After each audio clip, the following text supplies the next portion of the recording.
live on Uncle Sam's Safari podcast. Brought to you today by nobody, because I paid for it all myself. I'm sitting here with a friend of mine. Colette, how are you today? I'm great. How are you doing? I'm cold. It's cold here in Kansas. I lost my trash can earlier. Oh my gosh. It was because trash day, and the trash can was empty, and I went outside to take a bag of trash, and my trash can was literally at the far end of my street. So I had to go down there dressed like this and freeze and go get it. So that's crazy. that was unfortunate, but... I mean, the winds got up to, they said 50 miles an hour or something. Ugh, should be illegal. Indeed. Should be illegal. Yeah, and then we were there at PT yesterday. Oh, yeah, I know. The Army PT uniform is not warm in any way. Mm-mm. It offends me. So, well, what'd you do on... We just got back from leave. What'd you do on leave? Well, I went to the East Coast, and I went home to Virginia, and I also went to Andrew, my husband's home, and I got to meet his family. And Very it was cool. Really Very nice, cool. yeah. I bet they were... was this your first time meeting his family? Yes. Oh, nice. How was that? Show like, I'm married to your son. Yeah, a little unconventional, I suppose, getting married and then meeting the family, but it was really nice, yeah. Did you have any, interaction with them online before that? Yeah, we had, talked on the phone some. Oh, well, that's good. And, yeah, we video chatted, so, Yeah, there thank you go. goodness for there you go. technology. Yeah. So it wasn't like a 100% meeting? No, not 100%. Yeah, I imagine that would be awkward, more that so would than... be, yeah. Yeah. Well, and Rios got married. Yes, and, very exciting. Yeah, and they were talking about going home to Mexico. Was going to go down there, Mm-hmm. but I think they decided to wait a little while. Mm-hmm. So he needs to learn some Spanish. he needs to brush up on his Espanol. That's right. I speak more Spanish than he does, and mine's all ironic. I only know bad words and super friendly words. I feel that's what most people do when they learn new languages. They learn all the wild and exciting words first. Yeah. I feel like you can retain those easier for some reason. I don't know why. But when we were in Korea, my first thing I asked them, I was like, how do you swear? And they were like, no, we're not going to teach you that. And the Katusas were so nice. I miss the them. Katusas. Yeah. I still talk to G and On and Cha and Park occasionally. I still talk to them. So, but they're always asking how everybody's doing, they're sweet. We should have kidnapped really nice. them. I know, brought them us. here. I mean, I think they like it there better, but I think a couple of them were trying to go to university here in the States, though. Yeah. G was telling me he's trying to do either here, Europe, or Australia. That's super cool. I like it here, but I would pick Australia only because I want to go to Australia. I think it would be cool. That would be amazing. I think Australia and New Zealand are just always places I wanted to go. Beautiful places. Yeah. Everything there wants to kill you, but outside of that, I mean, it's beautiful. I would still so go. Yeah. I guess it's worth it. I suppose. Yeah. Well, and different. Obviously, it's a silly thing to say, but the different culture, I just appreciate little differences. It's got to be similar to us, right? People get up and they go to work, but there's small little things. But I went to Europe in 2008, and it was really cool. A lot of beautiful architecture. It's really old, but also the people we interacted with were nice. Mm-hmm. But one thing I've noticed is on the streets, they're not so friendly. It's not that they're outrightly just rude, but they're not as in the United States you can be hey, what's up? Americans are by far the nicest, most friendliest people I've ever encountered. So I wonder where that comes from. I wonder if when we got here, we all just spoke so many different languages, we had to be nice to figure it all out. Yeah. And that just that seed of all right, freedom. Yeah. Let's figure this out.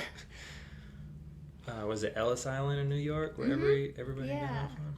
I want to go there. I want to go to New York. I want to go to New York and basically relive Home Alone 2. That's what I want to do.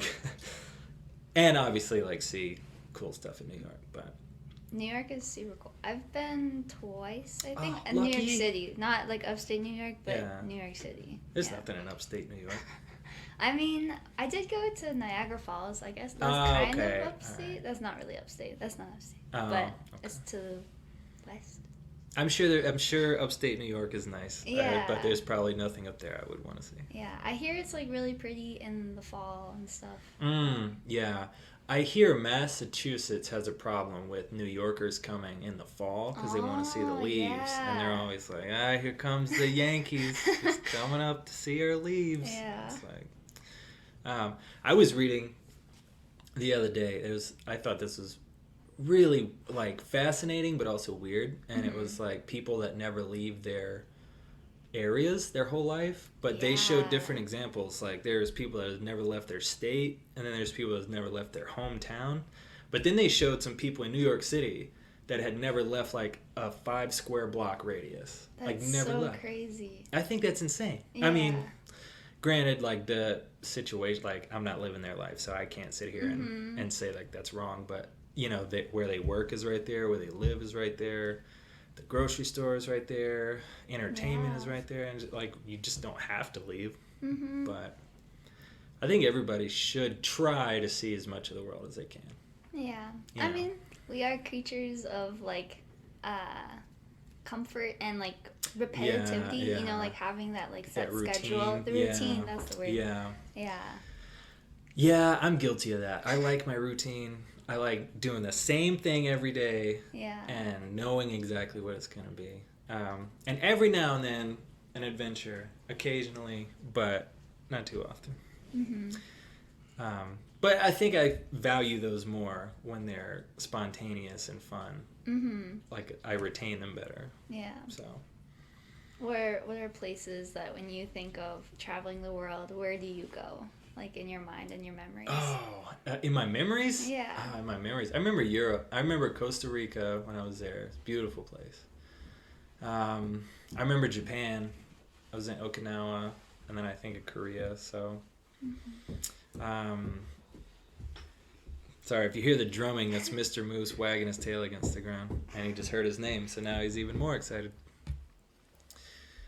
We always have some dogs somewhere on the podcast, but I really want to go to the Bahamas. That's like my next. It's my next place I'm going. Mark my words, I'm going there. I went there on a band trip.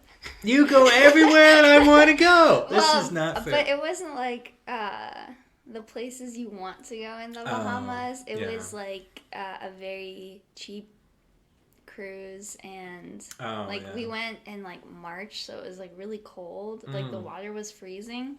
And I went snorkeling, and I was just so miserably cold. I couldn't even enjoy it. But I mean, also the water was like murky where we were, so I guess you just really gotta like look and see. Really? Yeah, because I couldn't see any fish. I was so sad. I wanted to see the fishies, but That is a bummer. yeah. I mean, next time if I ever go again, I'll for sure like do it right. you Yeah. know? So I had signed up and paid for to go swim with whale sharks in Whoa. Okinawa, and we were supposed to go. Like we had planned it. I don't even remember the dates, but like we had scheduled everything on the 1st. We're supposed to go the 15th, and we were supposed to deploy on the 30th. So that was like our thing we were going to do, like our last fun thing.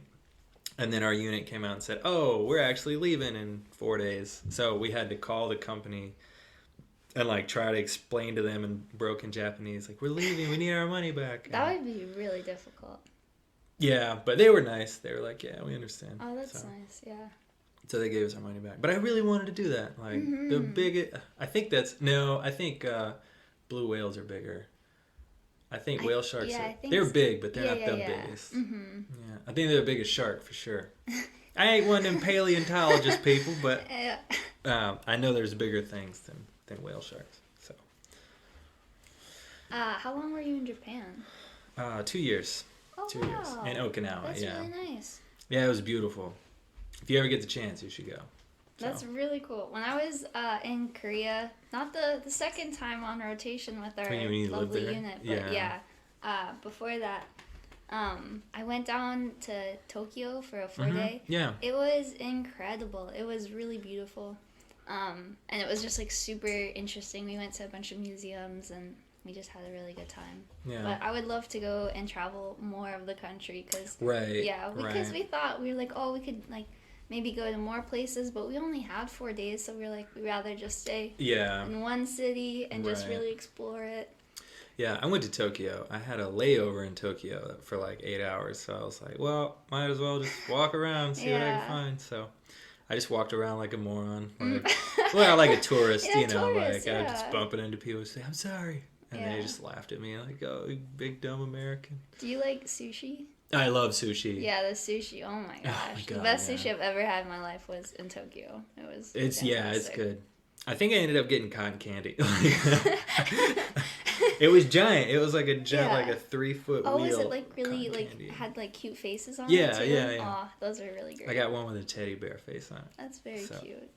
Well, the talking about sushi, when I was in Okinawa, there was this restaurant right off post, and it had the best, freshest sushi I've ever had in my whole life. So the guy who owned it, his sons would go out and fish in the morning and catch stuff, and they were only open for dinner. And his wife and his daughter like worked in the restaurant along with his 2 sons, and so did he. But they didn't serve it if they didn't catch it that day. Like, wow, God, it was good. That sounds fresh. So good. And it was like a legit Japanese, like been there for forever. Like it had the sliding paper doors, and you had to sit on the ground, take your shoes off, and there were old guys in there just drinking. It was cool. I really miss it. But it would be a long drive or commute to get there, so I'm probably not going to have it again for a long time. Have you ever had cocoa curry? I don't think so. Oh my God, in cocoa Japan? Curry. Yeah. That sounds nice. Yeah, like ask any Marine who's been to Japan, they'll be like, you got to get cocos. It's like, okay, so the main thing is like a breaded piece of meat and then rice, but they use the curry sauce. But it's like it's not like Indian curry, it's like a Japanese curry, so it's more, it's not just outright heat. Yeah. But they do have, I remember one time I got they do levels 1 through 10. And level 1 is really tasty. And level 3 is tasty, but it's kind of spicy. 5, you start to hurt. And I was like, you know what? I'm about to leave. I got to do it. So I ordered a number 10. And I was literally like almost in tears eating this. I'm surprised. I think I would be crying, but like enjoying it so much. So yeah. just, it was happy so. Tears, yeah. I guess. It was. No, it wasn't happy tears. It was me trying to breathe. But you know, every breath, it's like ground up glass on your tongue. You're just like, oh God. It was good. That's how I felt with a lot of the food in Korea as well. Like my spice tolerance totally went up over my year in Korea. Oh yeah. Because there was this one particular ramen place I would always go to, and they'd say like, what spice level would you like, 1, 2, or 3? And I always got 1, and it was so spicy. And I brought a friend with me, and I was like, hey, just so you know, like, this place is delicious, but it's really spicy. And she's like, oh, no, I can handle spice. I'll get, like, a 3. And I'm like, no, you don't understand. Like, it's really spicy. She got 3, and she was, like, crying, and she couldn't eat it. Like, so... I was about to say, like, how do you know you didn't get it backwards and was accidentally getting the most spicy? Like, that would be unfortunate. Yeah, well, I kept telling him, like, little spicy, and so, Yeah. They're so accommodating over there. Like, they want you to enjoy whatever you're doing. Yeah. It's so beautifully presented, too. Yeah. I really liked it. I found a love for macaroons while I was in Korea. Because right outside the gate... Well, not right outside, but you walk out into what is that? What is that like little town? Like the Ville and on the cafe. Is that what you're talking about? No, right outside where the bus station is. You walk out the gate. The GS25. No. Like that Ville area. I mean, yeah, that area. Yeah. But like you go in there and you turn left, and there it was called Sweet Robin. Sweet Robin, I'm throwing you an endorsement right now. You are officially endorsed by the Uncle Sam Safari podcast. God, you're delicious. But they had macaroons. Let me tell you, I would commit crimes to get more of those macaroons. That's how good they were. Which one was your favorite? They had one. G thought I was crazy for getting this one, but it was fig and wine flavored. Ooh, And that I love sounds figs. really good. Oh Yeah, my figs God, are great. I love it. Thank Yeah. you. Thank you. Nobody loves figs like I do. But that was good. All of them were good. That's the problem. But like that one definitely stood out. That's what we got First Sergeant for his birthday. Oh, that's very I nice. got him a little, Aw. little box. So That's nice. I don't know if he appreciated it. He's probably like, tiny ass cookies. So eat them. They're delicious. Or maybe he was like, wow, delectable. Behind closed Yeah. doors, he's like, yes, I got macaroons. So, but yeah, Korea's definitely a cool place. Yongsan was weird for me. Mm-hmm. When you were there the first time, did you ever go to Yongsan? Oh yes. Was it packed when you were there? So are you talking about like the actual post or Mhm. off post? Yeah, the actual post. The itself. actual post itself was still pretty like deserted when I was Oh. there. But like off post, that's where all the parties Crazy stuff happen. happened. Yeah. So I went in 2014. Yongsan was like the base. I mean, it was Wow. like if you went to Korea, like you begged to go there. Mhm. And we only spent 4 days there, and it was great. And we did some partying out there. An Itaewon. Yo, yeah.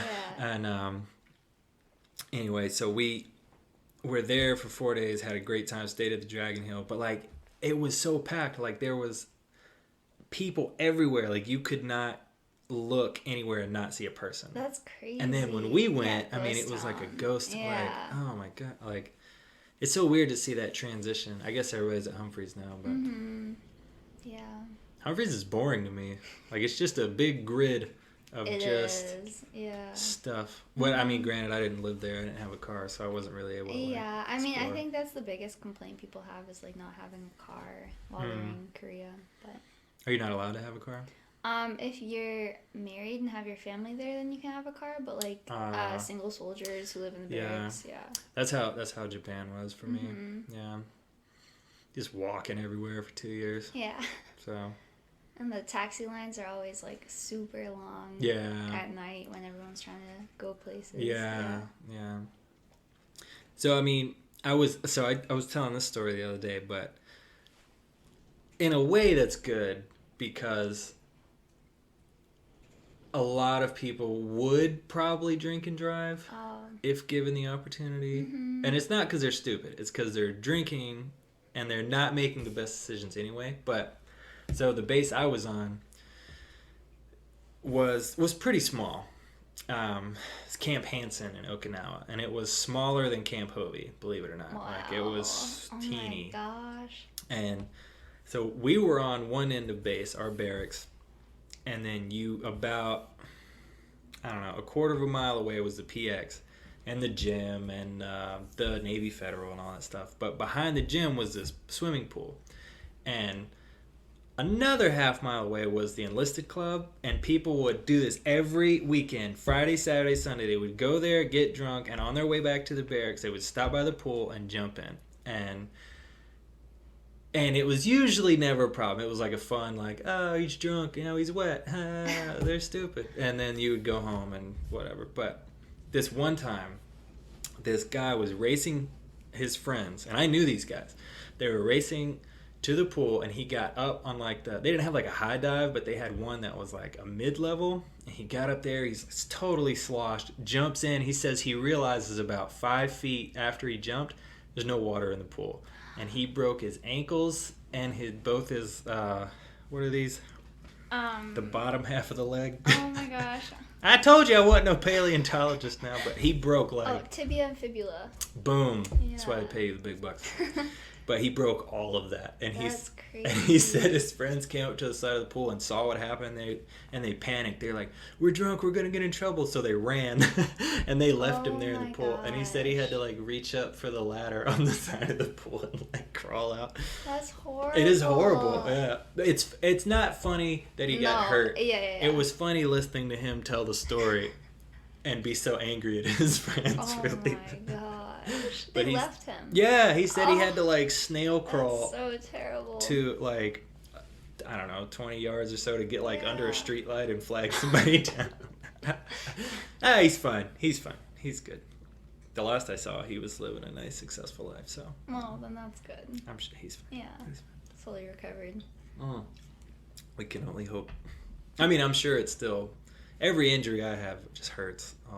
Especially in the cold. Bones? Oh yeah, I broke my wrist like 4 times in high school. Oh. The same ankle twice. That's crazy. What's worse though than breaking a bone is messing up a tendon. So in both my shoulders I have a torn tendon, and then in my left ankle I tore 3 tendons in Okinawa.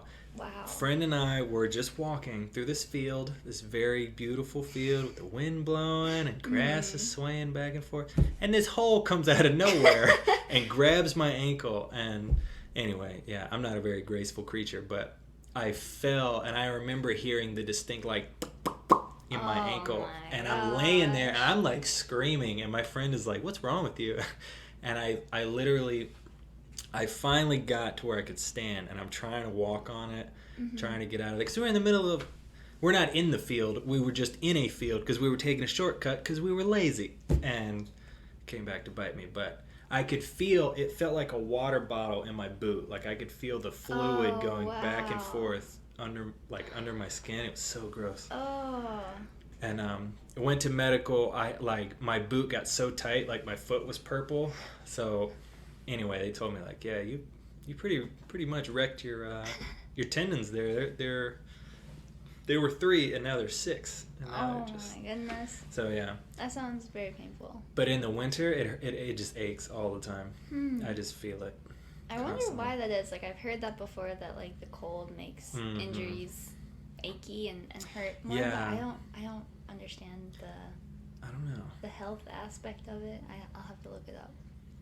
It could be because when it's cold, everything's constricted and like the blood flow isn't as good as it would be if it's warm.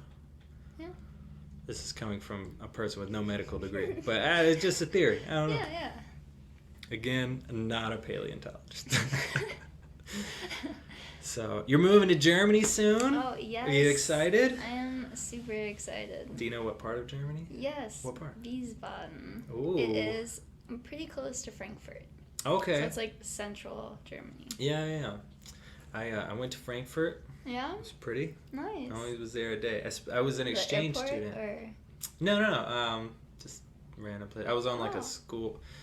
I'll just say school trip for the sake of argument. But okay. I was actually an exchange student in Heidelberg. Oh my gosh, I grew up there. What? Yeah. Get out of what? Yeah. I need to look up the family I lived with. See if you know them. Really cool. That would be insane. Like, was it on post or off post? No, non-military. Non-military at all. Okay. Non-military. So this family owned a vineyard, and like I got to live on this vineyard for a while. That's and, incredible. I wonder if I've been to that vineyard. I don't know. Maybe. Yeah, maybe. I have their information. So I remember being there. So like we're all there, and we went to their high school, and we're like getting ready to meet like our host family, and people were like, okay, Brian, this is you, and like Kayla, this is you, and they're like, Sam, this is you, and I'm so nervous. Like I don't speak German. Yeah. Like I'm freaking out. Like my anxiety through the roof, and I walk up, and this was right before I went to high school, so between 8th grade and 9th grade. So I'm what age is that? 12? 13? I think it's like 14? 14 or 15. 14 or 15? 14. 14 sounds right. Yeah. All right, so I'm 14. I'm fat, I have acne, I'm anxious, and like one of the most beautiful girls I've ever seen walks up to me, and she's like, "Hi, I'm Eleanor. You're gonna live with me and my family." And like her family's there, so nice. So this is what trips me out there. So we're standing there, and an exact clone of Eleanor walks up. She's like, "Hi, I'm Patricia. I'm her sister." And like all the guys that I was with looked at me and I was like, "No way." And on the surface, I was like, "Oh yeah," but inside, I'm like, "Oh my god, this is double the pain that I was in before." Oh like, my gosh. because teenage boys are stupid. Like, just God, it was weird. It's a weird time. That whole like middle school, high school, it was just a weird time. We're aliens. Yeah. Yeah. Like, none of us know what's going on. We're just, oh God. And these kids today. Oh yeah, they got it so started. easy. I know. I feel like they have it. I don't know, because they can. I don't know, like. Yeah. Every Yeah. generation hates the generation that came after them. I know. Y'all don't know the struggles we went through. Yeah. But they were both really nice. They had a younger brother. He was cool. He played soccer. He was really good at soccer. And but they were both very nice. The first night there, this is how bad like my anxiety was. Like I did not sleep for like 3 days going into it. First night there, Eleanor leads me up to her room. She's like, "Hey, I'm gonna sleep in my sister's room. You can have my room. Here's the bed. Here's the bathroom. I'm gonna give you a little bit to settle in, and we'll go from there." And I was like, "Okay, thank you." So she leaves. She shuts the door. I sit down on the bed, and I'm exhausted because I finally like had a moment to myself, and I remember my feet were still on the ground, and I laid back on the bed, and I fell asleep. And then I woke up, and Eleanor's standing there, and she's like, "Hey, I see you fell asleep." And I was like, "Oh yeah, I'm sorry. Is it dinner time?" And she goes, "No, it's morning. You slept like that for like 14 hours. I was like, "Oh my God, I'm sorry. You probably think I'm some fat, lazy slob, like just some slug type creature that can just..." Oh my god. So I was like, "Okay, I'm sorry. I'm going to shower and then I'm going to change clothes because apparently I've been in these for way too long." But it was really cool. So I got to actually go to school with them. Went through all their classes. I had no idea what they were saying, but everything was super cool. All their teachers came up to me and talked to me. And You didn't speak any German? I mean, I knew like Danke. Oh, okay. Dankeschön. Yeah. What's hello? Hello. Hallo. Yeah. Wow. I'm even more dumb than I thought I was. But and then we had a great time. But at the end, towards the end of our my stay with them, Eleanor comes up to me and she's like, "Hey, we're going to go to an event." And I'm like, "Okay." I was like, "Is this like a concert?" And she's like, "No." And I'm like, "Is it like a carnival? Like what is an event? You're scaring me." And she just really didn't know how to like phrase it. Mm-hmm. But it was really like a block party almost, mm-hmm. like a traditional, I want to say festival almost. And we go down there. Everything's cool. Everybody's in like their traditional, I don't want to say everybody, but a lot of people were in their like traditional German stuff, and they had like all this food, and we sit down and we're watching the festivities, and they're telling me like, "Hey, it's cool to have you, like thanks for being cool." And I'm like, "Hey, thanks for having me, everything's cool." So Patricia and Eleanor come over, and they have like 8 like beer steins of beer. They just plop them down on the table, just big bam. And I'm looking at him, and in my mind, I was like, "Jesus Christ, their dad's an alcoholic." But he does work on a vineyard, or own a vineyard, Mm-hmm. so what? I guess that's his prerogative, right? But they slid me one. They're like, "Here you go," and I'm like, "I'm 14, I can't drink this." And they were like, and their dad was like, "Here you can." And he starts just killing it, and I'm like, "Well, when in Rome, I guess." That was the first time I ever had beer. Really? And it was also the first time I discovered that I don't like beer. And then I got old, and now I like beer. So the mentality on drinking is like also the law. I mean, the law is totally different. So different. Because like, you can be out in public drinking when you're like 14. Mm-hmm. And if you're with your family, it doesn't really matter what age you are. But I think to purchase alcohol, you have to be 16. Yeah. So, or at least that's what it was when I was growing up. That sounds right. Yeah. Yeah. I loved Germany though. Yeah, it's a great place. But the that festival, I mean, I felt bad because I only drank like a little bit because I was like, I don't really like it. But it's kind of the same in France too. Like they have wine just with a meal. Mm-hmm. It's not like looked at as a I hate to put it in this category, but like a drug. You know what I mean? Like, I know what you mean. It's just like they choose like wine to complement their meal Right, and to like go right. with it, like the flavors together, Yeah. rather than like, oh, I'm gonna get wasted. Yeah, Let me right, drink all right. this. It's a different mindset. Yeah. Yeah. And I have gotten to the point where, so I mean, I guess this comes with age, but did you drink in high school? I did. Okay, Yes. so when we were in high school, the goal was to get as drunk as fast as possible. You didn't care what it was, you just had it and you just drank, because it was slim pickings. It wasn't like you could go to the liquor store and pick out like. And I don't get why teenagers think that. Like, I'm to the point now, like, if I want to have a beer, I'll have one, I'll enjoy one, and then that's that. Like, transactions. Well, over. I think it's because like we're like, or at least American kids are so like restricted and like, Yeah. because they're like, oh, I can't drink like until I'm 21, and like over in Germany, like you could just, and Italy as well, like you all over Europe, you grow Yeah. up drinking, and so you never go like wild out. I've never like wild out, you know what I mean? Like, Yeah. and I think it's because I just like I grew up with a different mentality on drinking. Right. I even like I stopped drinking when I was like 18, and then I didn't drink, and then Yeah. I've had like a couple drinks starting last New Year. Yeah. So, yeah. I think when there's no like taboo to it, like there's no real like, ooh, I wanna do that. Yeah, no, it's totally different. Because it's just like another thing. Yeah. It's like if you made Chex Mix illegal, you can't have Chex Mix till you're 25.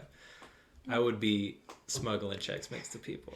Yeah. I'd be making fat dollars on the side. The party mix. Oh, get the cheddar flavor. Oh, yeah, but yeah, it's definitely a weird, not weird, but it's a unique contrast to like how we perceive alcohol versus how the rest of the world sees it. But in early American times, a lot of people drank a very mild beer like all day because it was safer than water. Like we didn't really have a lot of ways to purify water. So. Yeah, that's interesting. So it wasn't like we were plastered all day, but it was like it had just enough alcohol to kill the bacteria in it. And so yeah, they were like, I've read like 5-year-olds just drinking it because that's what it was either that or get sick all the time. So that's where I would go if I could time travel, is early America. Really? Yeah. If you could time travel, where would you go? I was gonna say like right now. I really like the era I live in. I mean, you could come back. I mean, oh, okay, just It's to, a vacation. oh, vacation. Time travel vacation. Shoot. Yeah. Okay, because I would not want to be stuck in early America. Oh, That yeah. sounds not great. Well, Not great. Not a lot of toilet paper back then. I mean, just so many things. But if I could just see what it was like, probably like the Renaissance period throughout Europe, just That'd be seeing cool. all the art created, and Yeah. I think that would be really incredible. I mean, I would have to be like quite a wealthy person to enjoy those luxuries, but yeah. Yeah.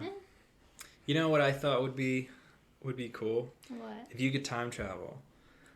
But like it depends on how you get there, cuz if you just like appear, you're just another, like, I would just be another guy. They'd be like, "Oh, look at this funny dressed guy who doesn't quite speak like us."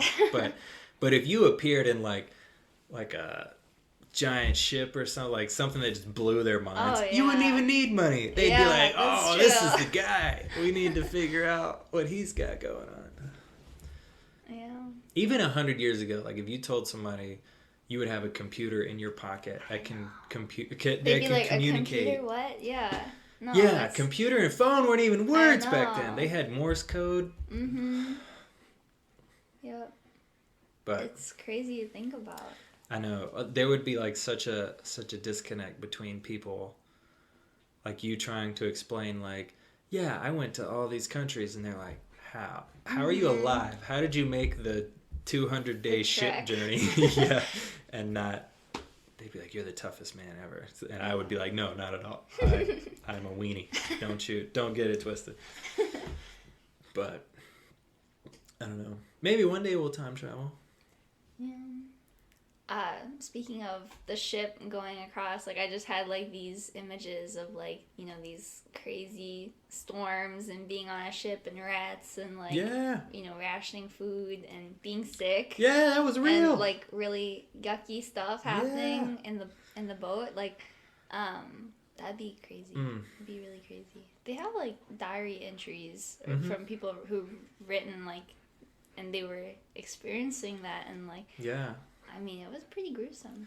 I know. Imagine the guts of these people, like to be like, you know what, my life here isn't that great, so I'm gonna brave it. All of our ancestors, go them. I tell you, I don't know. There's really, I think about this sometimes. Like, there's really no frontier left for us right now. We're not at really the point where we can space travel, so we've kind of like maxed out in terms of like exploring Earth. Like I'm there's a lot of the ocean we haven't explored. I was just about to say they're still like exploring the ocean. Yeah, but we figured that out in terms of like, okay, you get a submarine, you get some guys, you got, you know, your Wi-Fi down there. I don't know if they have Wi-Fi, but you know, there's really no like place on this planet left where we just have no idea what's there. Like that's. Like with satellites, we can pretty much look at anything. Yeah, it's pretty cool. It's I find it fascinating. I think it's gonna be cool when we can space travel and there's like new frontiers, like new planets, new galaxies. Like one day we're gonna get to the point where it's like, all right, we've taken care of everything in this solar system, and all the poor people live on Earth still. They're just, you know, down there drinking their water, whatever. And then there's going to be, like, new galaxies we go to. Those are brave people. Like, space horrifies me. Yeah. Did you ever see Signs? No. That movie with Mel Gibson? You ever seen Signs? Oh, you haven't seen, like, any movie ever, right? I mean, yeah. Like, I've seen a group of movies. Andrew always says this, too. He's like, you've never seen, like, the classics. And I'm like, well, I don't know. Well, without telling you the whole thing, Signs is a movie about aliens that visit Earth. And it's, I don't want to say, it's I guess it's a horror movie. It's more like a suspense movie. Yeah. But I saw that when I was a kid and it messed me up. So it gave me like a permanent fear of outer space and aliens, and my grandmother made me watch that. Isn't that cruel? That is terrible. Well, she, it has a pretty religious back tone to it. And she's a very religious woman, so she wanted me to watch it.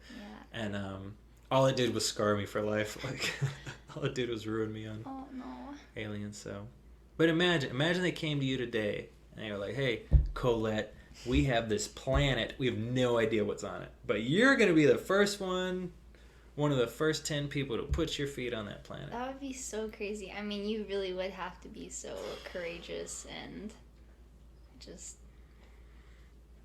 yeah. Would you do it? I don't know. Oh, I don't think I could do it. Yeah, it's hard because, like, I'm pretty content. Like, yeah. Like, yeah, I like my life here. So it would be tough to, you know. But I mean, that's probably how people think about them and their hometowns, because we were talking about that earlier. Yeah, right. You know, people who stay in the same spot because they're comfortable and they don't want to travel outside. Right, so. Right. Yeah. I don't know. I think there's some sort of like primal instinct we have to go new places and explore and do stuff. Because if we didn't, we would all still be just hanging out with people that look like us. You know, like I don't know. It fascinates me. Like, I read about the pioneers a lot. Like, those people, you know, like we had pretty established the East Coast. And we're like, all right, we got some cities, we got some, you know, reliable trade routes, we got some roads going on. Let's see what's that way. And they're just like, yeah, let's do it. Bears, don't worry about it. You know, sickness, who cares? Yeah. Native Americans that want to kill us, we'll figure it out. Figure it out when we get there.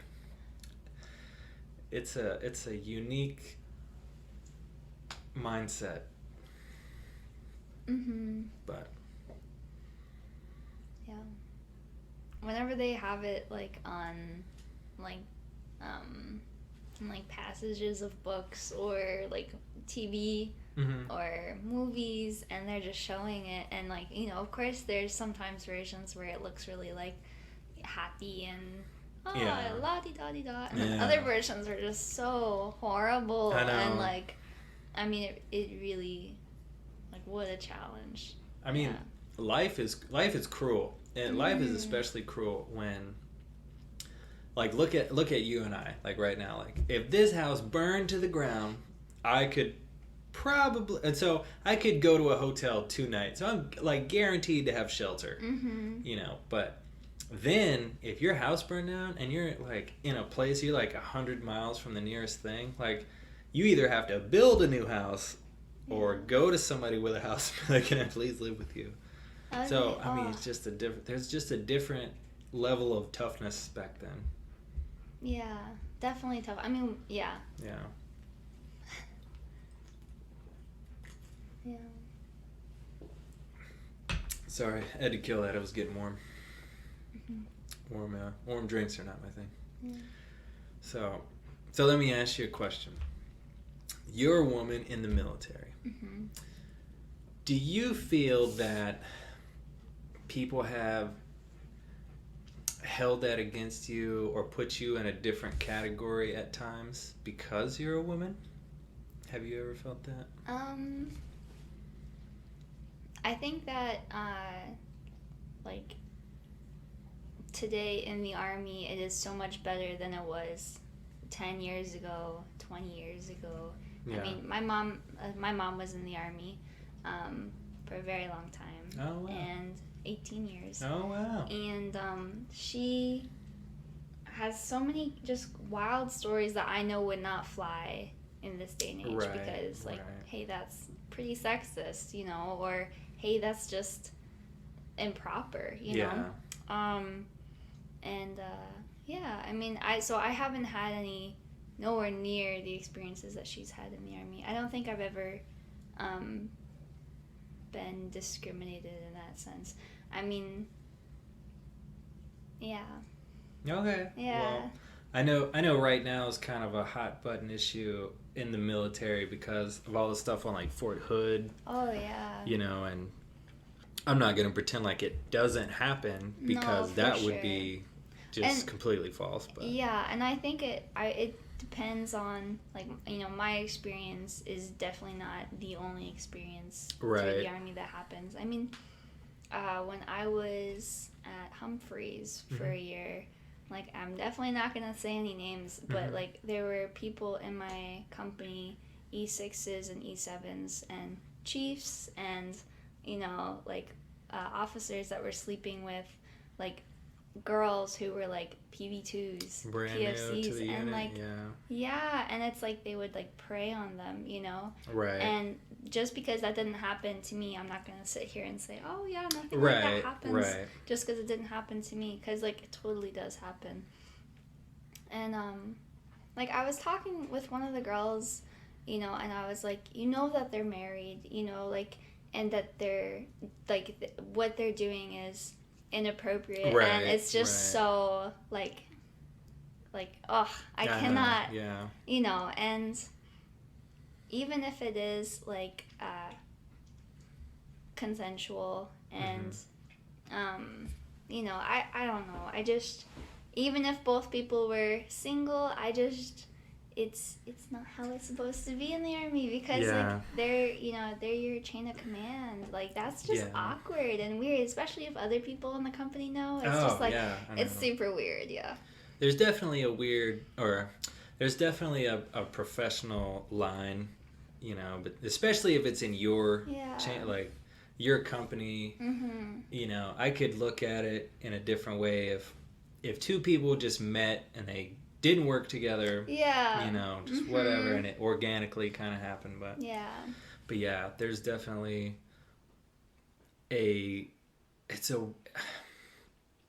it makes me mad. Like, there's a predatory, like, thing. Like, I mean, there's memes about it. Like, when a new for girl checks sure. in, like, you know, it's like piranha that just smell like a dead cow in the water. And I'm not calling women dead cows, but I'm Yeah. for this example. No, I understand.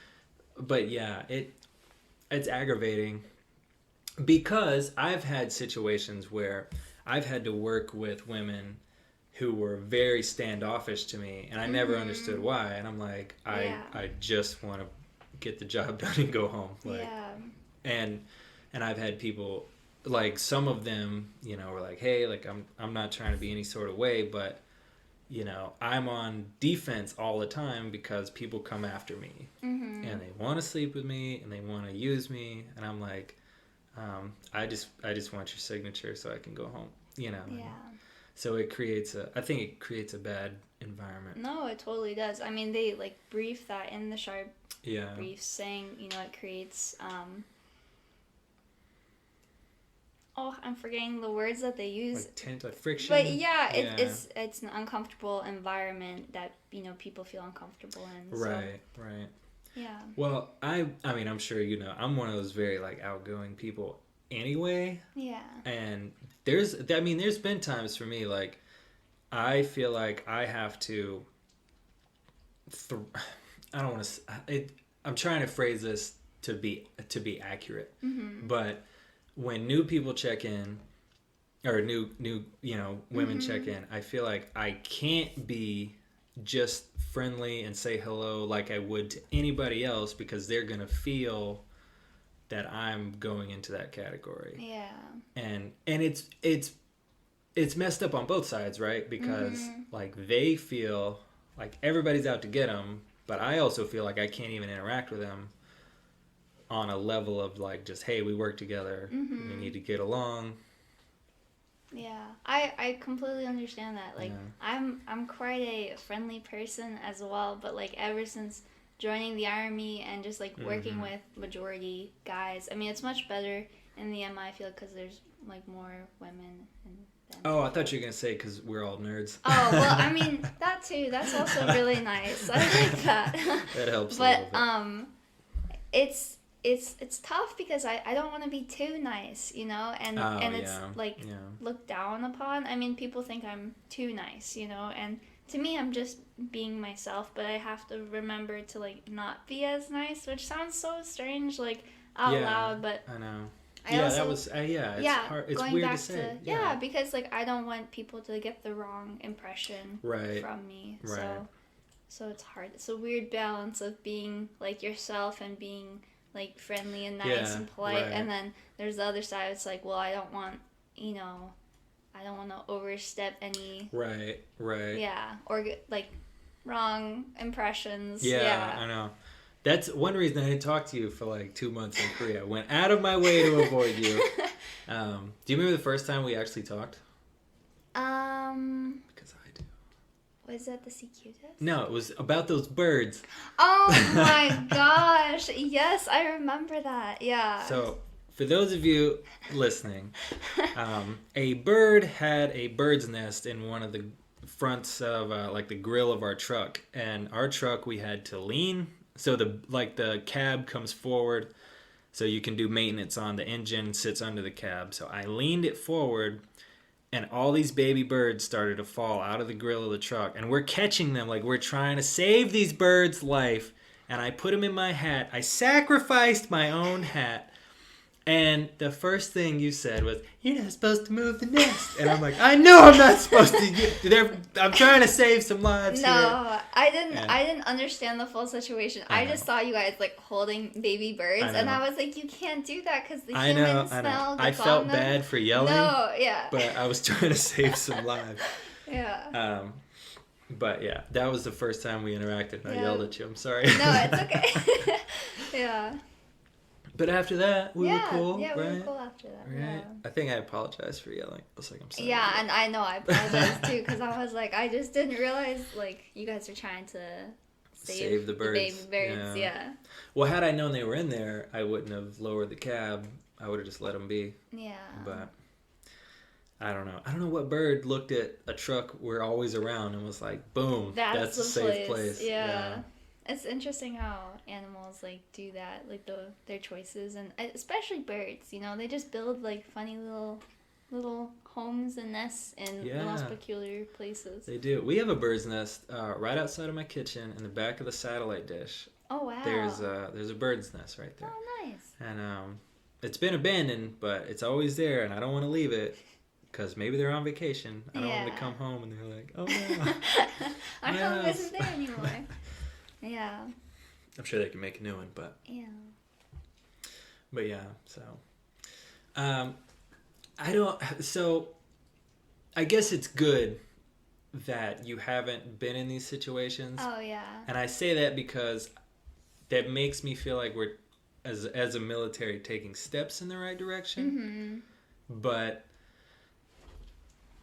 we, as an entire army, like we've dropped the ball so hard on just letting people exist. Mm-hmm. But when you the training's good, but when you have people from so many varied backgrounds with because your parents didn't raise you the same way my parents raised me, so like our understandings, I feel like they're probably pretty similar, like be nice, mm-hmm. be cordial, but you have people that didn't have that background, so it's hard to change somebody's thinking on those.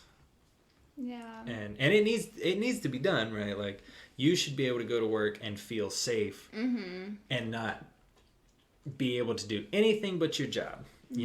Like that's my ideal military is like everybody just show up and we do our jobs and then we go home at a good Christian time. I'm tired of working late. But anyway, I mean, I assume you feel relatively safe. Yeah, I mean, I don't,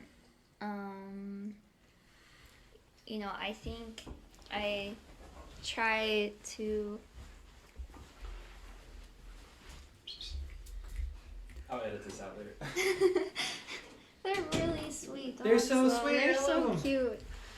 Sorry, had to kick some dogs out. But I try my bestest to not have myself in situations where I'm, I think I would feel like unsafe in this situation, or I would be uncomfortable, like. Right. And it's just like it's little things, like if I'm gonna go into like the back room, like I'm gonna make sure that like there's like someone I trust with me. Right. It just like, and that's weird, because I don't know if you ever think about those things. Like, if you're by yourself at the cough, or, I don't know, it's like... I mean, for the longest time I didn't, mm-hmm. but because somebody pointed out, like, in general, not everybody, but in general, men don't have the fears that women do. Mm-hmm. And when they said that, I was like, wow, that's a good point. So now when I'm in situations, like the other day I was at the cough completely by myself, like nobody there. Yeah. I'm taking stuff out of my truck and putting it in the cough, and I mean it's like dark, there's no lights, all the doors are locked. I'm the only one there, and I'm like, yeah, this could be a bad situation, mm-hmm. for somebody to be all alone. Yeah. Like, what if I get stung by a bee? I'm allergic to bees. There's mm-hmm. no one here to help me. But for a woman, I mean, it's probably a more intimidating situation. Yeah. And I mean that, like, it's not just in the army that it happens, and that like you have to be like on your toes, so it's a weird thing to like talk about, just because like I don't want to come off sounding like I'm like super paranoid or anything like that. Because everyone has their own lives, they're doing their own thing. Mm-hmm. I don't think people for the most part are like predators, but there are a couple weirdos out there, and so yes, I agree with you. Most people are not, but knowing that there are predators out there, like you kind of have to. No, you totally have to. You have to be safe. Think about these things. But I mean, there are cases that men get attacked by other men, mm-hmm. and those predators are out there, and I feel like there are people that go after certain, like there's people that wait for girls to get drunk, and then they do it, and then there's people that just do it anyway, and there's people that like hold power over you and they do it like that, and then there's people that like they don't care what you are, what you look like, or even what sex you are. Like they're gonna go in and try every way they can to do something harmful to you. No, that's so true. And like, it's yeah. What's weird to think about is like they don't. It's just like you remember the ads that were like. I remember these from when I was younger, but they showed like all these people of different races and ages, and they're like, which one is on drugs? And they're like, you don't know because drugs hide in our society. And it's kind of the same thing. Like these people, you never know what who they are, what they look like. Yeah. And that's even more horrifying. That is really scary. So. Yeah. Because you hear all the time, like, people like, oh, I never would have thought he would have done something like that. But it's like, you know, that's how they do it. They hide. You know, you got, like, the camouflage. Because we're in the military. Oh, I didn't mean to turn that into a pun. I'm sorry. But yeah. And I think alcohol definitely does, like, do...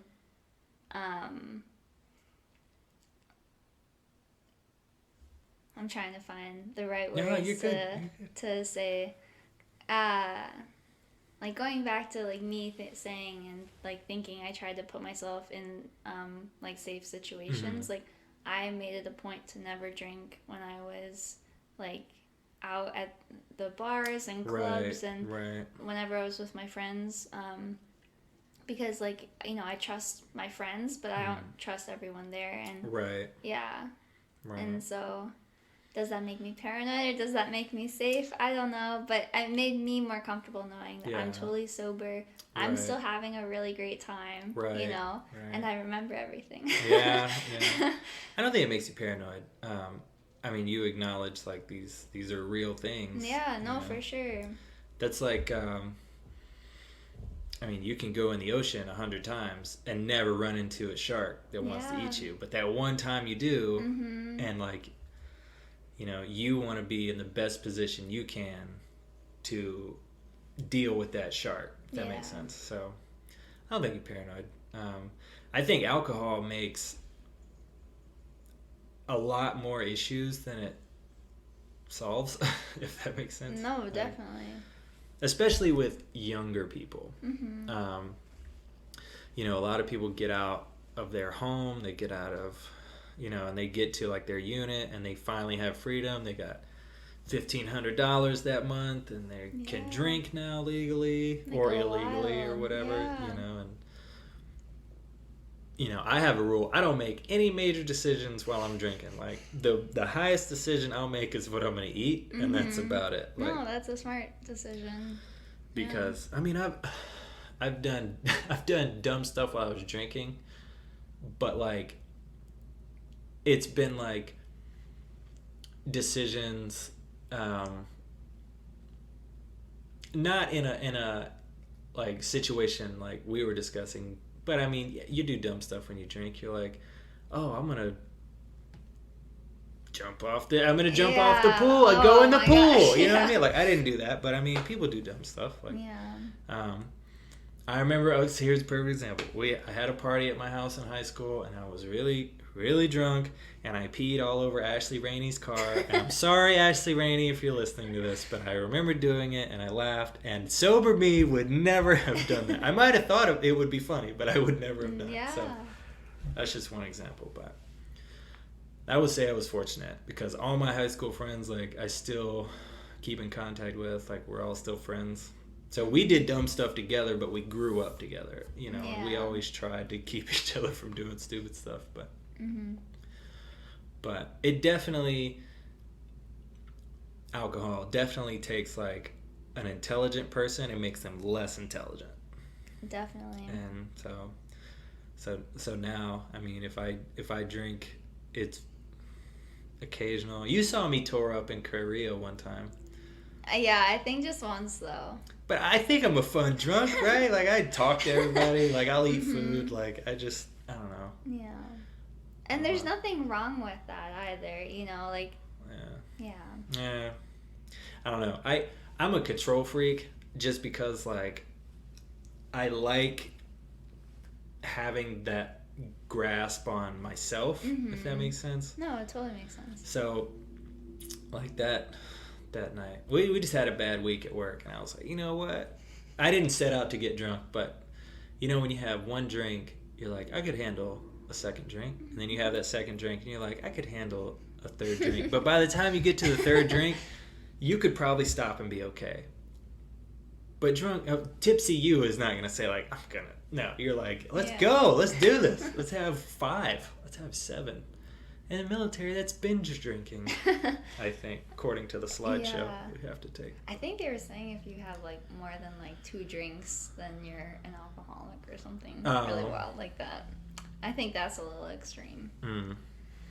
I think it depends on why you're drinking and how much you're drinking. I guess the context matters a lot. Like some people. So I worked with a guy in the Marines, and he was no kidding an alcoholic. Like he would wake up and have a beer before PT, but he wasn't drunk. He had to have it to like function. And one time we had a typhoon, and we all got stuck in the barracks, and he like.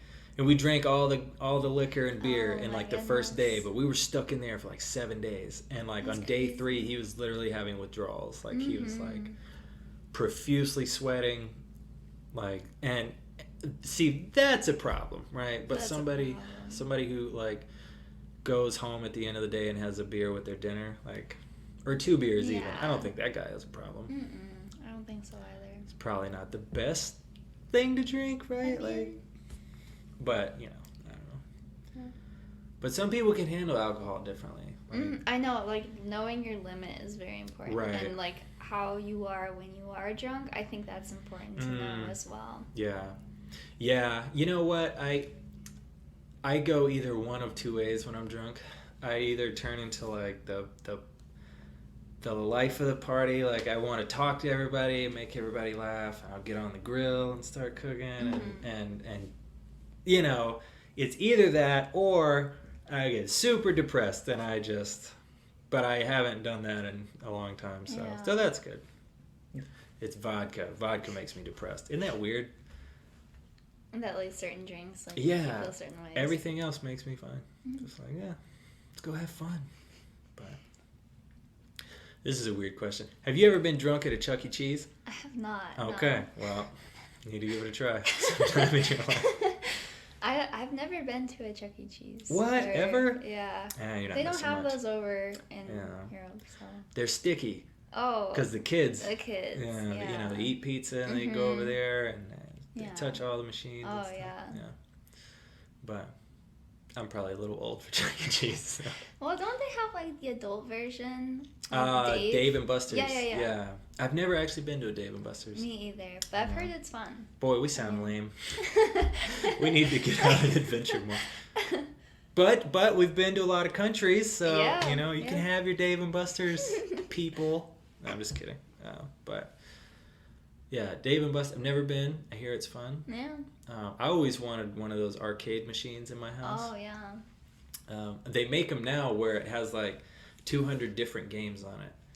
So like you could do like Pac-Man and Donkey Kong, Mario, like just hundreds of games because like back then the technology was kind of limited. And now I mean you could put all that on your laptop if you just wanted to, but so I think that'd be cool. Just have the giant like joystick in my house, just slamming on the buttons. No, I think that would be fun.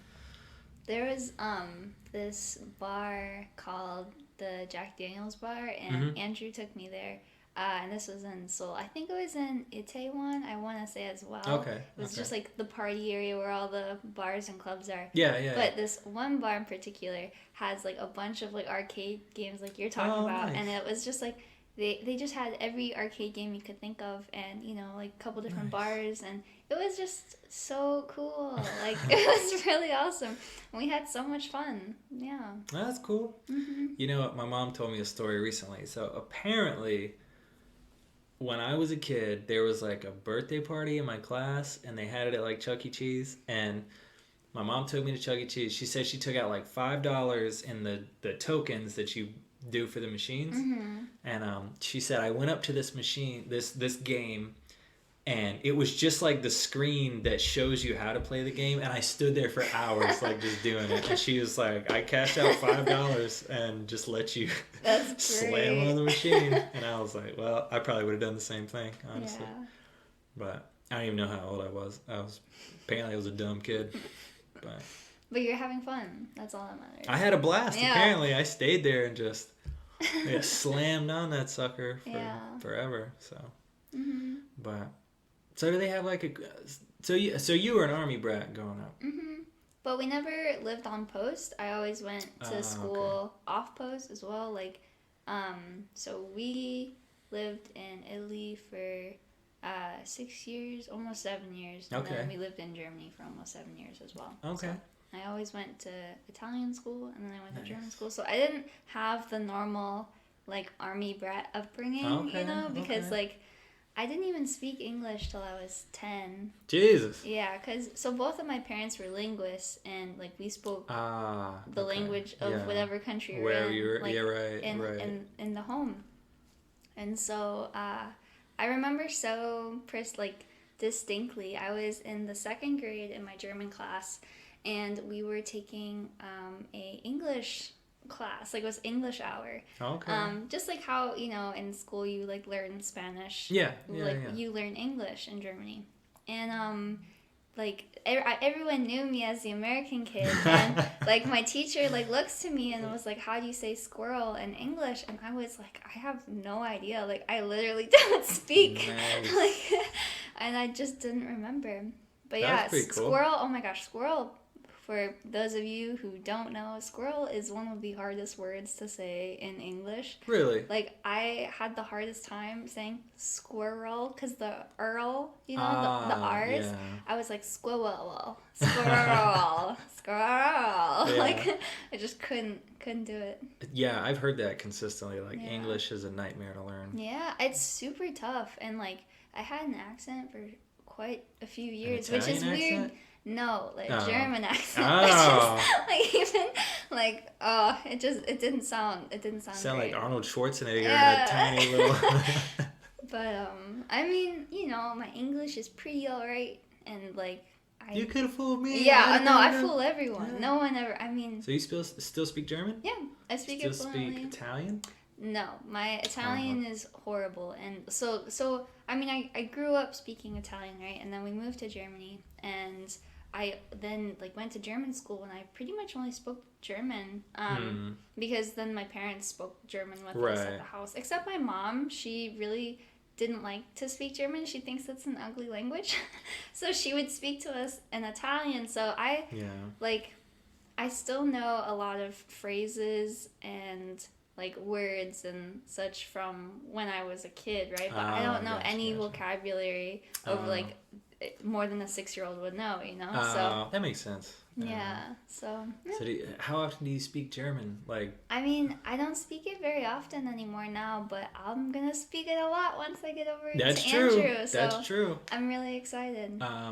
Okay, so in German, say, "Have a nice day." Have ein gutes Tag. I feel like I should have known that. Yeah. Guten Tag. Because it's Guten Tag is good day, but Gutes Tag, like I want you to have a good day. You would change it. Like you have to conjugate words. It's like Spanish. Yeah. I gotcha. Dang, America drops the ball. We need to be speaking all the languages. Yeah, it's honestly very surprising how few people speak multiple languages here. Because, like, you know, in Germany, for example, almost every German speaks English. For sure.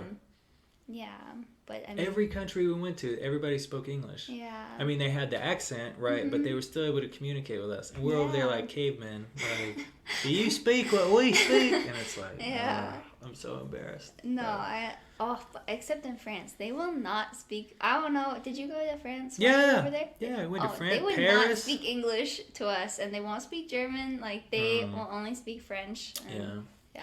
A lot of French pride. Yeah. I mean, I get that. So like if I went to another country, I would feel better if I spoke their language No, for sure. because I'm the foreign person. Like I don't know, it's like a respect thing. Yeah, no, if you're in their country, you should like make an effort. Right. Like while we were in Korea, I tried so hard to make an effort. Like I learned like 10 phrases, right? Yeah. And I really should have learned more. Speaking of, I have my little Oh, your notebook notebook. of all the Korean That's wonderful. phrases. Let's see, 1, 2, 3, 4, 4 pages of Korean, Yeah. and I've pretty much dropped it all. I mean, it's tough because it's so different than English. Yes, yeah, it's very different. Like German, for example, it's basically the same. Like In terms of like sentence structure? more just like the words, because English is a Germanic language, and so a lot of like, you know, the words are very similar. Like gut is good, hand is hand, Fuß is foot. Like there's so many similar words, A lot but of like crossover there. yeah, but Korean, like it is completely different. Mul is water. Yeah. It's like, well, Yeah. okay. If you say so. And it's like it's tonal as well. And, Yeah, you know, yeah, it is. and like our mouths don't make the same Yeah, sounds, and we yeah. don't listen for the same tones. Right. Like they listen to tones, you know. Right. It's just right. whatever you grow up with. So, Yeah, I know. yeah. So when I was in high school, I was 6. I remember being 16. Mm-hmm. I worked at a Chinese restaurant, and the 3 cooks we had were Mexican. The 2 owners were Chinese, and the other 2 waiters were from the Ukraine. Wow. And I was the only American. And they all spoke really broken English, and they would all like grab me by the collar because I'm some 16-year-old kid, and they'd be like, "Yell at him, tell him I want him to do this." And I'm like, I don't feel comfortable yelling at an adult. Like this is weird. Oh my gosh. So that was fun. It was a unique experience. That is a very cool experience. I mean, it's so fun when you have different languages going on and people speaking a different language to like bridge the communication gap. Central language, Yeah, it's really cool. Yeah. I feel like I should know Spanish by now because all my life I've been around people that speak it. Every job I've ever had, I've been around people. Even now, like there's Reyes, Astorga, Rios. Yeah. I mean, they all speak Spanish. Like I need to get my shit together.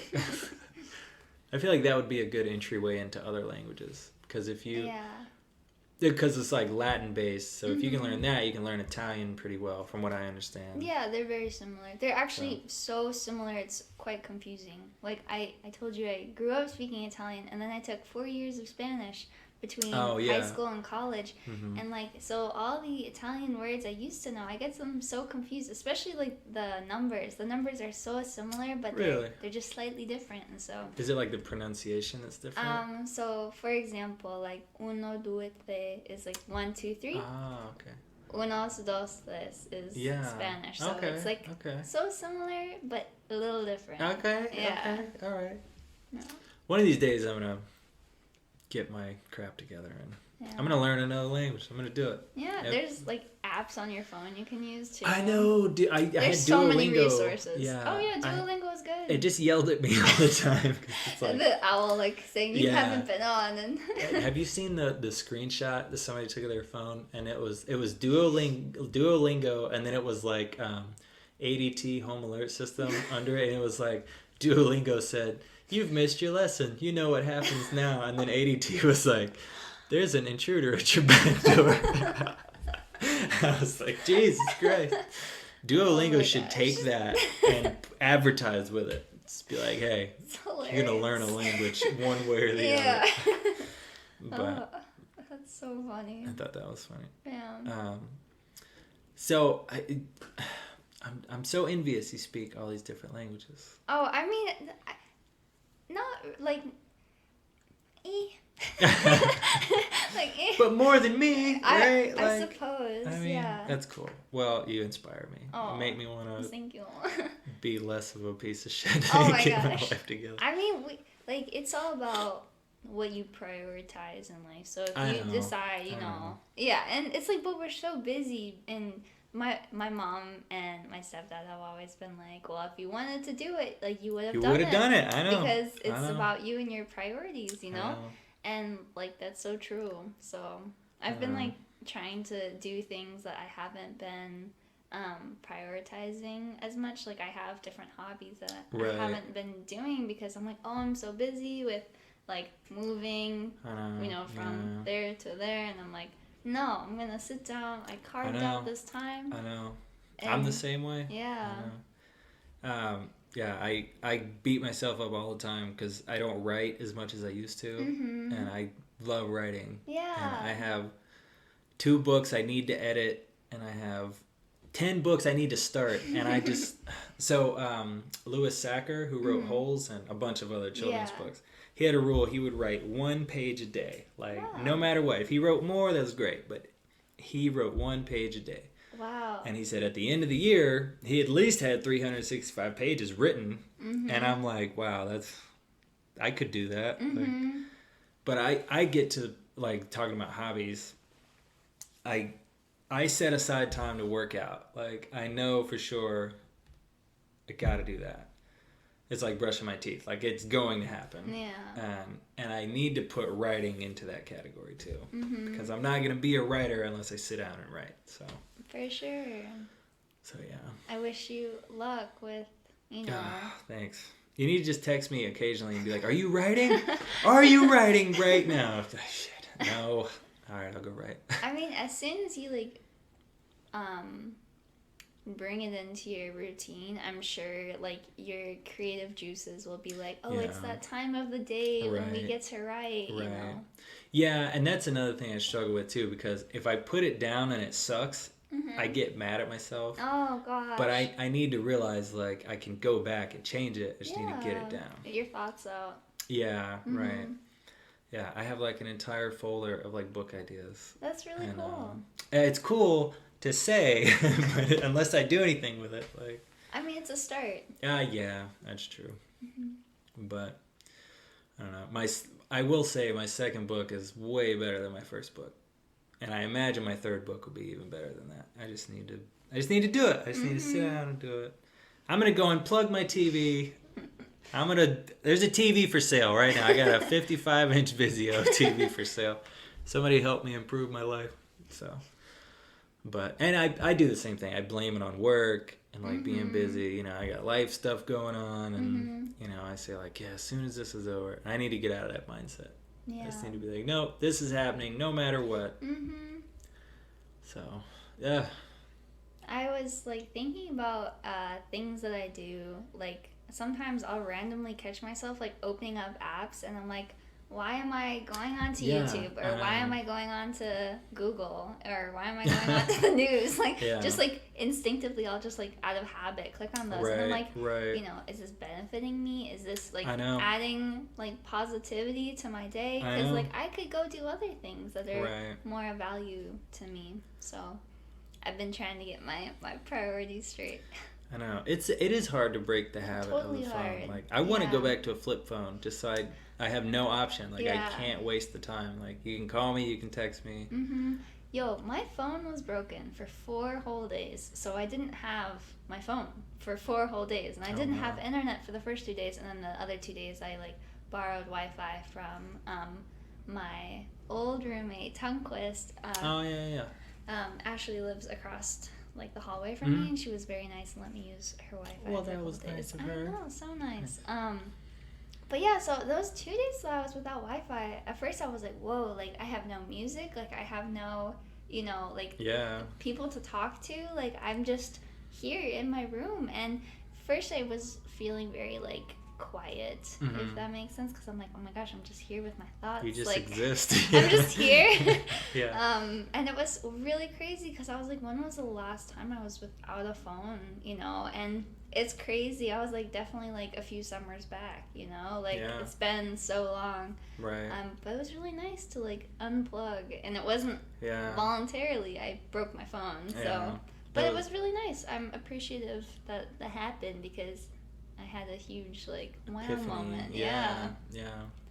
Every now and then I'll delete my Facebook for a couple months and like really buckle down and do what I need to do. Yeah. And that's always helpful because it's so easy to go on Facebook and it's like an infinite feed of just nonsense. Yeah. And it's good. Like I like keeping up with what my family's doing, but at the same time, like if anything good or bad happens, like that anything of note, somebody's gonna call me and tell me about it. Yeah. So I really just use Messenger. Like I don't even have the Facebook like app thing. I just have like the Messenger app. Yeah. But yeah, because I use Facebook to like talk with people, and like I thought too about like deleting it, and I was like, oh, but then I'd have to get like people's emails, and I don't even know if people email each other still. Like, I don't email people like my family and friends, but I use email a lot for like work. Yeah. Complaints if I want to complain about something. But yeah, email was groundbreaking a long time ago. Oh yeah. But anyway, it's still a viable form of communication. Yeah, it'll be fine. I'll send you an email. We'll get this train going. Like pen pals. Oh, we'll get it. Did you ever have a pen pal? I didn't. Yeah. I didn't. Did you? I did. Yeah. How many? Just one. Her name was Madeline. Oh, okay. And we like wrote each other letters. Nice. And it was nice. Where was she and where were you when you were pen pals? So she was a friend I met briefly, and then in Germany we were like in like the 5th grade, I think. It was like elementary school. Okay. And she was American. I had met her on I don't really remember where we met. Yeah. Well, we met like at a playground. In person. Yeah. But yeah, we exchanged like home addresses, and so she was from like Georgia or something. She was from like the South area. Okay. I honestly don't remember what state, but we would write each other letters. It was really cool. nice. Yeah. There's a girl that lived across the street from me when I was a kid. Her name was Madeline. Really? Yeah. It's a pretty name. I like it. Yeah, it's alright. I mean, it's a fine name. Yeah. You ever have a name ruined for you? Oh gosh, yes. Yeah. Garrett. Unfortunately. I hate every Garrett I've ever met. Yeah. I don't want to say names because I don't want to offend anyone. Yeah. All right, I'm sorry. I'm sure there's fine Garretts out there. Yeah. But all the ones I've interacted with are not pleasant people. You definitely... People ruin things for me. Like, definitely. I can't listen to Nicki Minaj now. I had an ex ruin Nicki Minaj for me. Refuse to listen to Nicki. And I'm probably not her target audience anyway, so it's not like she's really losing out on my viewers or listening. But it's weird how like you can enjoy something and then the next, in like a fraction of a second, you hate it. Someone like, can just like really ruin something. Yeah. What have you had ruined for you? Definitely like names and I had a couple bad restaurant experiences just because like people would tell me something I didn't want to know about that restaurant or that food, you know? They'll tell me like what's in it and I'm like, I didn't want to know. Like, yeah, like this is really random, but Caesar salad, I loved it. I thought it was so fun and like... I love Caesar salad. Did you know? Maybe I shouldn't Sardines? tell you this. Yeah, or anchovies. Anchovies, yeah. Bring it on. I still eat it. I still eat it. I still eat hot dogs. I know what goes in a hot dog. Oh, yeah. I ate a pack of hot dogs downstairs. We'll crack them open when this is done. Yeah. And so ever since I found out, and every time I now eat Caesar salad, it's just slightly ruined for me because I know there's little tiny fishies chopped up into it, and I mean, there might be dressings that don't use that. So That maybe is you true. could look for that. Yeah. And guilt-free eat that. Yeah. So you're a vegetarian, right? Well, so I definitely eat meat. Like I love different types of Okay. meat. Dead animals. Yeah, I'm with you. Yeah. But I just ruined meat for you. yeah. I'm sorry. Well, while I was in Korea, I had this rule because I didn't want to like miss out on like foods in Korea. Yeah, the culture So of yeah. So I was vegetarian in the barracks. That's what it was. Okay. Yes. So okay. I only ate like vegetarian things in my room. And like, by the way, if y'all have never tried the, I think they're Morning Delight. They're the vegetarian chicken nuggets. They're delicious. They're like white and green packaging. You can find them in the frozen section at the commissary or Walmart. You know, whatever floats your boat. Yeah, for you dirty civilian people. I'm just kidding, civilian They're just people. so good. Like they have like regular chicken nuggets, but they also have spicy nuggets. Those are really yummy. That are They vegetarian. have vegetarian. What are they made out of? Soy. Mm. Yes, and they taste, and they have breading on them. Yeah. And they taste like delicious. I mean, you just I add believe whatever you. sauce, and then I can eat them guilt free because whenever I have real chicken nuggets, I can't help but think of all the terrible little chicks, and I don't know, and I know that's so silly. Oh yeah. Anyways. I mean, I get it. Yeah. Going off topic. But No, yeah. no. I totally.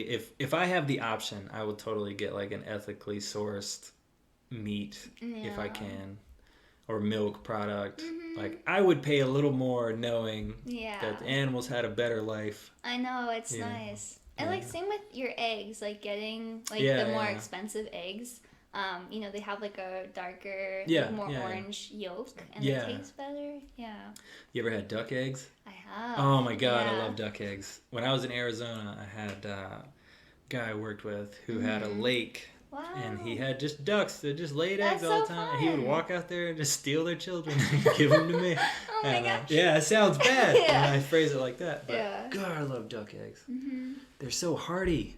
Yes. 2 duck So eggs will filling. do you. Oh my gosh, Oh yeah, yeah. because I can eat like 6 chicken eggs Yeah. and be functional. Yeah. But I ate 3 duck eggs once and I was literally like limping. I was like, oh my god, this is too much. Yeah. So, what about? Let me ask you this: Mhm. do you like organ meats? I am not a fan. Okay, so have you tried it? Any? I've had livers, I've had tongue, I've had brain, Okay. and I'm just. So you tried it? at I've least. tried Okay. it, yeah. All right. I'm just really not a fan. I've also Okay, had okay, gizzards, okay. which I don't know if those are organs or not. Yeah, but yeah, it's chicken gizzards. Oh. Yeah. chewy, terrible. yeah. Yeah.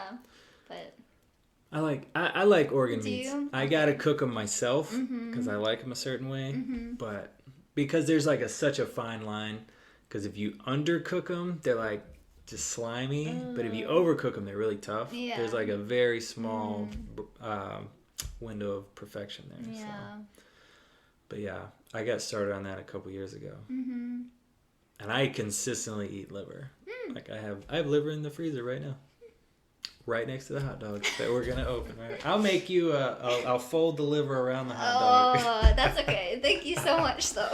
Well, at least you were polite and declining. So, what's a weird food that you do like?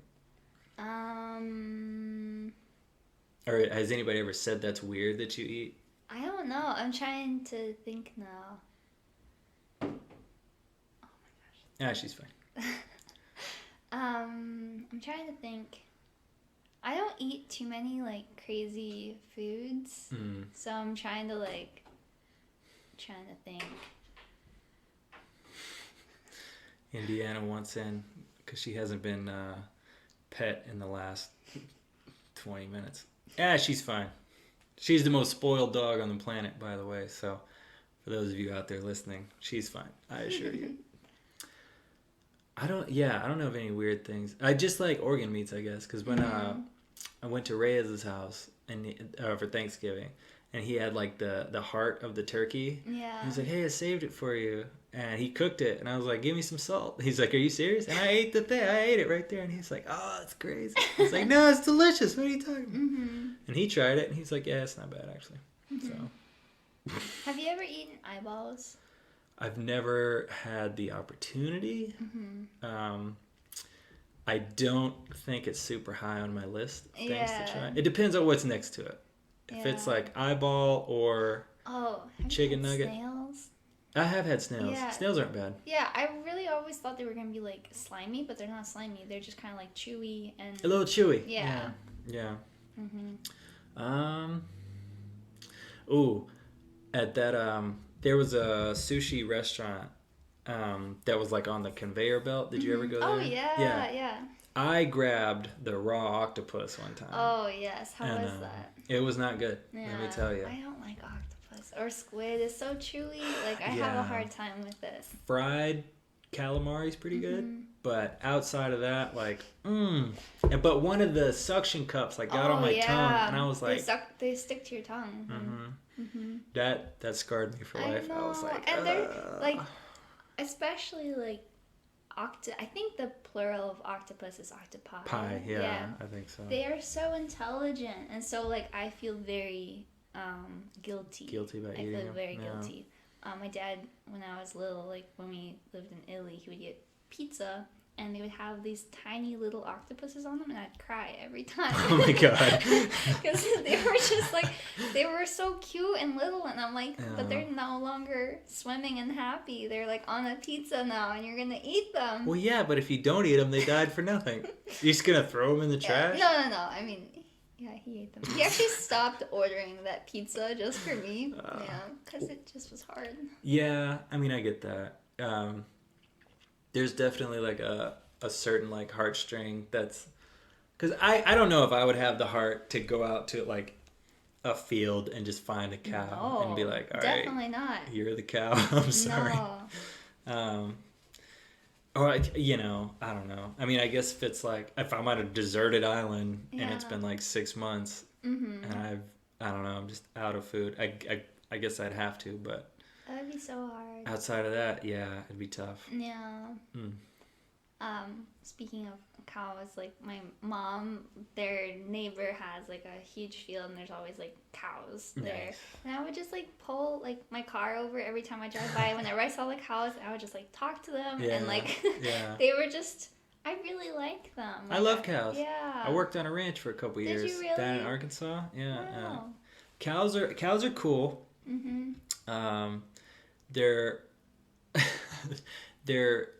I mean, just like any animal, like they all have their own personalities. But there was one cow that they had to like bottle feed when it was, a little baby. calf, and Fiona was the cow's name. And this cow, you could walk up to it, it would just like a dog, like rub its head up on you, and it would follow you around. That's you could really pet it. sweet.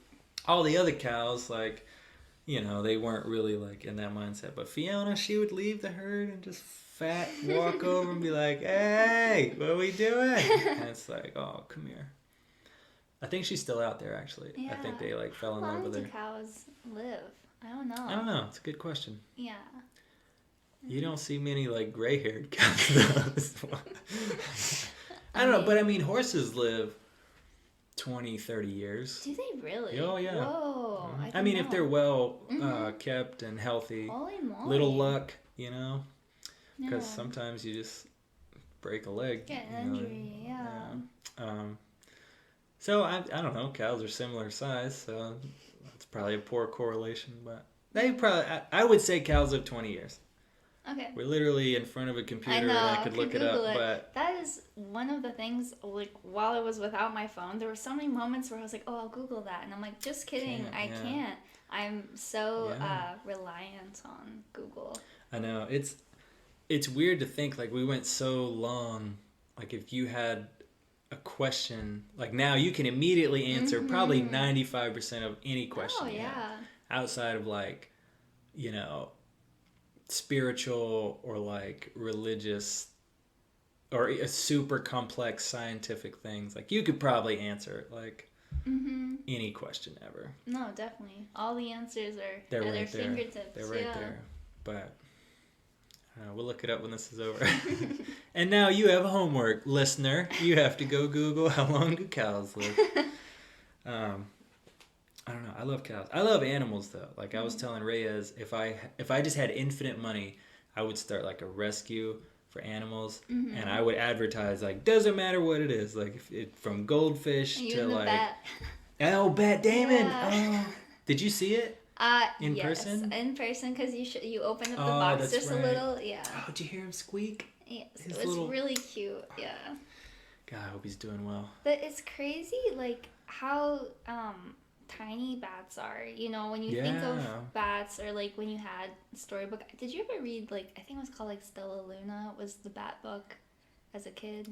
It sounds familiar. Oh, okay. I always thought bats were so large, and I could see them in our backyard flying Mhm. at night, because we made like a little bat home for them Aw. in the backyard. Yeah. And they would like live up in there, Mhm. and they would, because they'd eat the mosquitoes. you Yeah, know? yeah. But one time I was swimming in our river Mm-hmm. nearby, and I was just swimming, and I heard this crazy squeaking sound, and I was like, "What in the heck is that?" And I look over, and this like little tiny bat is just like, he got like stuck into a little like water pool, you know, Oh, yeah, and where it like was the just whirlpool? turning. Yeah, Yeah. whirlpool. And so I was like, "Oh my gosh, I have Did to you get save him him? out." Yes, of Oh, course I saved him. The suspense was killing me. No, of course I got him out. So, like, I got, like, this big leaf, because I didn't want to use my hands, because I was like, if he does bite me, and he's that, I think bats, it's, like, 0.01 chance that they have rabies. I mean, it's quite small. It's low. It's very yeah. low, but there's still a chance, There's and still a I don't want to chance, take yeah. that chance. Yeah, So yeah. I took a big leaf, and I just, like, Scooped scooped him? him. Yeah, And then I nice. plopped him up in the sun, and so I hope he's doing well. I stood there for so long, like, to see if he would, like, yeah. move, and he, like, got his wings, like, back in, and Mhm. was just, like, kind of, like, flopping, and I'm sure he's okay, but he started flapping around a little, but I was too nervous if he was gonna fly into me, so I just swam a little further, but at least he's out of the water in the sun. Right. Yeah. Yeah, I know. People thought I was crazy. Like during COVID, like all this stuff, picking up a bat. And I'm like, I don't care. I love this bat. Yeah. Like, you know. But I mean, it's one of those things like you gotta introduce kindness into the world when you have the opportunity. Yeah. You know, like I mean, why wouldn't you save, the little bat? I Why know. not? Yeah, so. people used to get mad at me in Korea because like when it rained, all the worms would come out on the sidewalk, Oh, and I'd yeah, you have stop to and go I'd and get put them them back and on I'd the- yeet them back into the wilderness, Yeah. and they'd be like, "What does Oh, it matter?" gosh. I'm like, "It 'Cause mattered to they'll dry him." out on the sidewalk. They'll dry out, yeah, you I gotta save completely them. understand. So, I don't know. I have a soft spot for creatures. So, Yes. But bats do get big because my grandparents in their back, like you walk out their back door, they have like a deck, if Yeah. you will. And they had a bat. They took pictures of it. And it was like 1.5 feet long, like just chilling out there asleep. That's crazy. What state is that? Alabama. Oh, really? Yeah, Oh, it was huge. huge. That's Well, crazy. it might just be 12 inches. That I mean, sounds still, more. that's a big a bat. foot Yeah, long. That's yeah. really big. That is an entire Subway sandwich. That's so big. Yeah. hmm Imagine a Subway sandwich No, with wings flying coming at you, Heck no. squeaking. Yeah.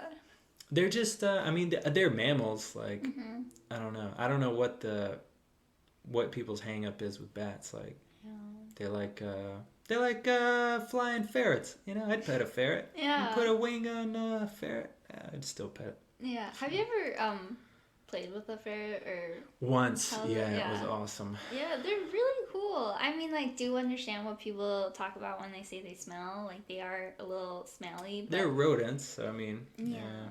yeah. But they're really cool. I mean, they're just so slinky, Just like flop around. Yeah, they're it's like they have no bones. Ferrets are cool. Yeah. I I- hear they're really smart. Like, Mm. as far as like pets go. Yeah. I saw where this lady rescued a beaver and like it got like hit by a car, but she like Oh my god. got him all fixed up and he was doing good and she was like getting ready to introduce him back to the wild. And what he would do, this beaver, in this woman's house, he would get random stuff from all over the house and make little dams everywhere. That's so cool. And like every doorway, he's like, I can't exist with this being open. I have to dam this off right That now. is so fascinating. And it's cool how like their instincts kick in. Like there's no Definitely. water, there's like nothing to even stop. But he's like, I will not stand for this. This has to be dammed right now. What a resourceful little beaver. Just Yeah, like looking at it. scavenging Yeah, around. there was like a tennis racket, some shoes, like Yeah. a paper plate, like just random Mhm. anything you would find in a house. But I thought that was funny. Mhm. I love mammals. Any animal, I love them. Yeah. I love them. So, well, it's been an hour and 38 minutes. Oh. 39 minutes. Anything you want to say to America, the rest of the world, I mean, your future grandchildren? stay safe. Have a good time. Okay. Yeah. Well, we certainly appreciated you coming on. Thank you for having me. Well, thanks for coming. Yeah. All right, everybody. We'll see ya.